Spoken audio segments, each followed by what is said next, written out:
Hello and welcome everybody to our data release on the first estimates on wine production for this year, which as always takes place when the harvests in the Northern Hemisphere are concluded.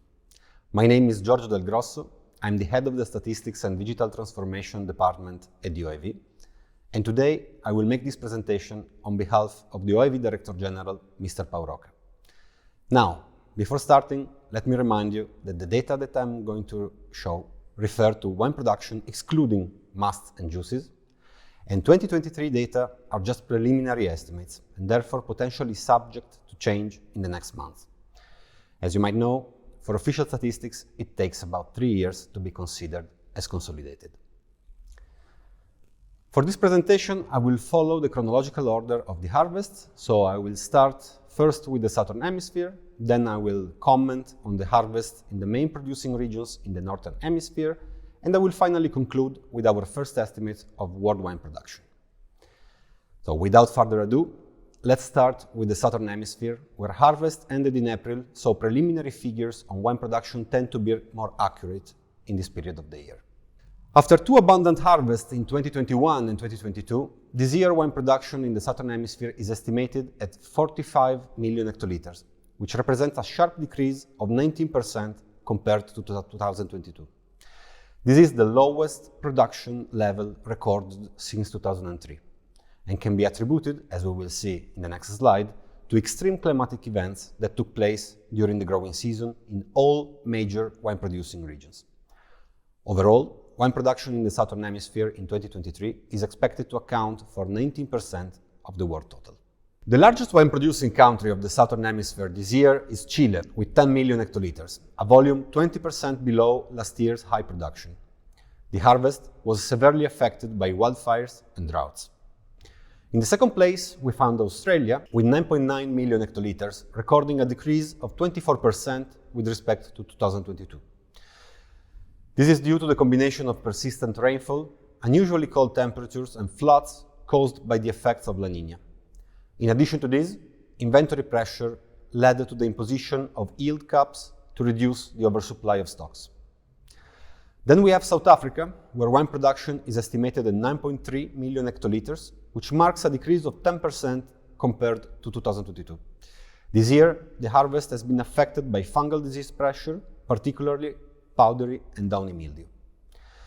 In Argentina, at the fourth place this year, spring frosts caused significant damage to the vineyard, and the harvest resulted to be one of the smallest in its history, with an estimated production of only 8.8 million hectoliters, which represent minus 23% over 2022. New Zealand represents once again somehow an exception in the Southern Hemisphere, with a production of 3.6 million hectoliters. It is the only country with positive growth with respect to the average observed in the last 5 years. Brazil has an estimated wine production of 2.3 million hectoliters, 30% lower than in 2022. The lack of rain during the growing season has certainly had a significant impact on the harvest volume. Finally, Uruguay, with 500,000 hectoliters, is the country in the Southern Hemisphere that recorded the largest negative variation with respect to last year, minus 34%, because of a severe drought. Let's now move to the Northern Hemisphere, for which information on the harvest has become available only recently in the last few weeks. Let's start with a look at the European Union, which accounts for more than 60% of the world's production. As you can see in the graph, wine production volume in 2023 is expected to be 150 million hectoliters, which represents an year-over-year decrease of more than 11 million hectoliters, that is 7% lower than in 2022. If this estimate is confirmed, this is going to be the third lowest production level recorded since the beginning of the century, only larger than 2017 and 2012. Preliminary estimates for wine production in European Union countries show a quite heterogeneous scenario, with very different climatic conditions recorded in the main wine regions throughout the growing season. As we will see in the next slides, in some countries a rainy spring led to fungal pressure, while storms and hail caused floods, damages, and losses in the vineyards. On the contrary, in other regions, concentrated especially in the south of the European Union, severe droughts caused hydric stress to the vines. Only a few countries this year saw good climatic conditions, which resulted in average or above average harvest volumes. Let's see now more in detail the data at the country level. The first news regarding European Union countries is that after 9 years, France in 2023 is again the first producer in the world with an estimated wine production of 45.8 million hectoliters, a level in line with 2022 and 3% above its last 5-year average. The harvest this year can be considered relatively large, even though some regions recorded negative variation with respect to last year. In this case, it is the case of Bordeaux and Sud-Ouest, where an outbreak of downy mildew was reported, and Languedoc-Roussillon, which was hit by drought. Italy, the second producer at the world level, has a wine production estimate of 43.9 million hectoliters, which is 12% lower than last year.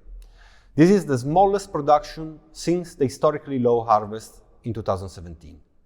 Many factors can be attributed to this low output, but if I have to pick one, it would certainly be the downy mildew in the central and southern regions.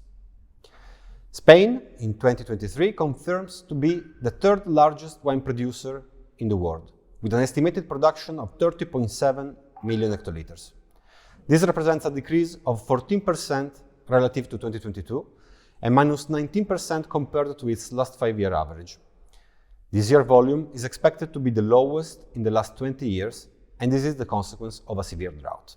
Moving to the other large producing countries within the EU, that is the countries with production above 1 million hectoliters, the growth rates with respect to 2022, as you can see, are quite heterogeneous. On one side, positive growth is expected in Germany, which has an estimated production volume of 9 million hectoliters plus 1% over 2022. In Portugal, with 7.4 million hectoliters plus 8%, Romania, 4.4 million hectoliters plus 15%, and Hungary, 2.5 million hectoliters plus 1%. Overall, in these countries, the growing season was marked by hot and dry conditions, and the summer rainfalls led to high yields. On the other side, we have countries like Austria and Greece that expect a decrease in wine production. Particularly worrying is the situation in Greece, where the expected production of only 1.1 million hectoliters is the consequence of a combination of grape diseases, notably downy mildew, and a drought that is severely damaging the vineyard. This volume is 45% smaller than in 2022 and 50% below average. Here we have the group of European Union countries with a production volume below 1 million hectoliters.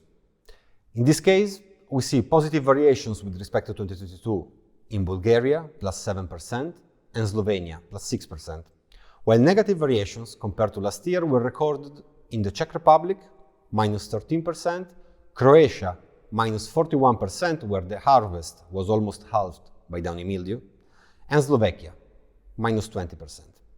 We now move to the main wine-producing countries, so those countries with a production of more than 1 million hectoliters that are in the Northern Hemisphere but outside the European Union.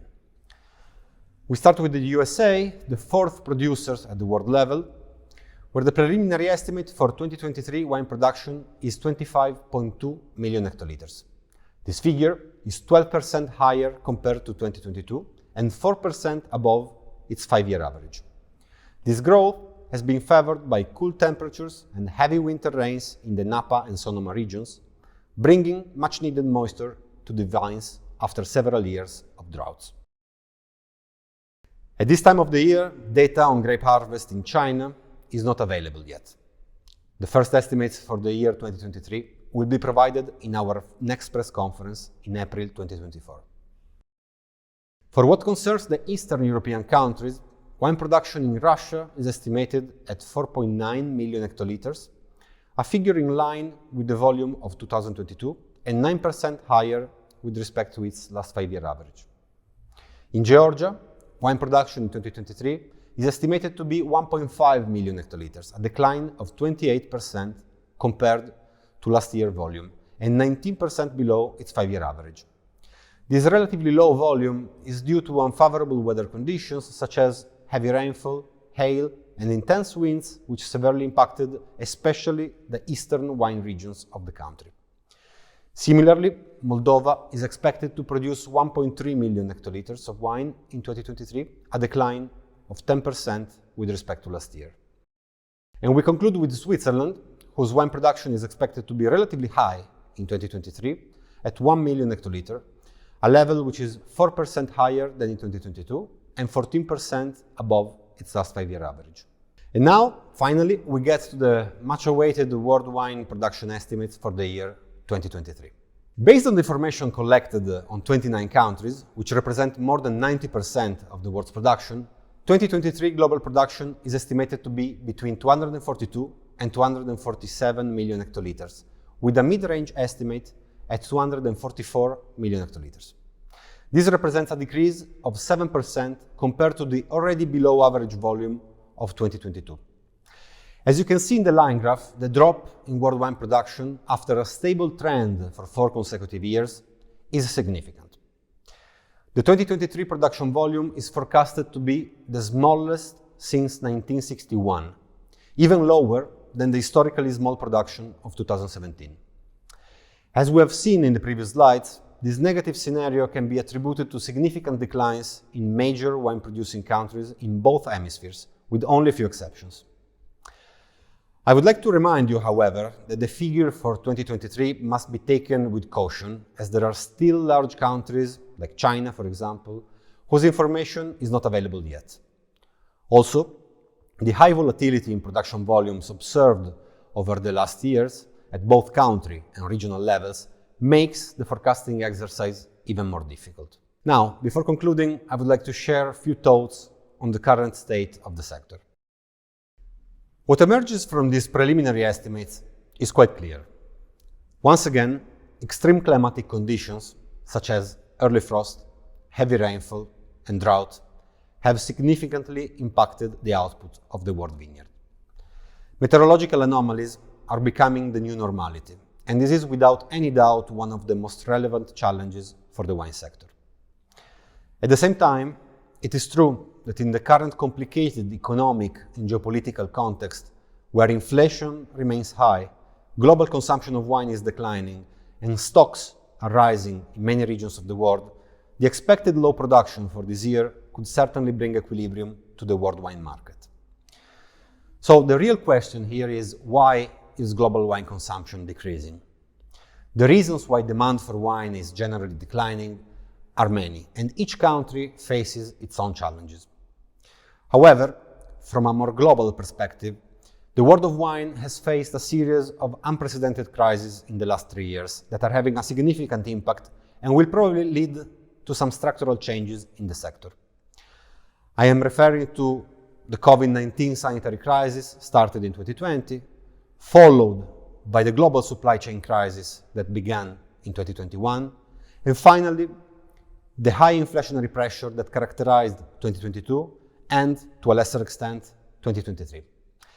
The combination of these events resulted in sharp rises in production and distribution costs and generated an overall depressing effect on demand, with consumers all over the world seeing their purchasing power shrinking.